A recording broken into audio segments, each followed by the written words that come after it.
There are billions of people in this world. Napakahirap humanap ng taong mamahalin natin na ibibigay natin yung lahat.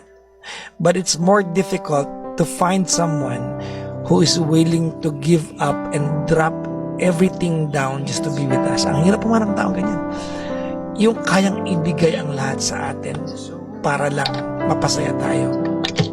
Yung nagmamakaawang maging bahagi ng mundo natin. And sometimes, these are the people that we take for granted. Kasi nasanay tayo na lagi lang naman sila andyan eh.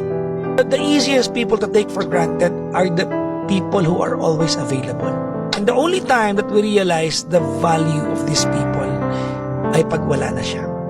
Nag-iba na yung nakikinabang sa atensyon na dati tayo nakakakuha. And I'm afraid it might happen to you if you do not change your ways.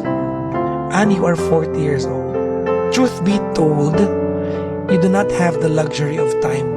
Wala kang mahabang panahon sa mundong ito para humanap ng tao magpaparamdam na sobrang ganda mo at hinahanap ka palagi. Kung pride lang to, baba mo na yan.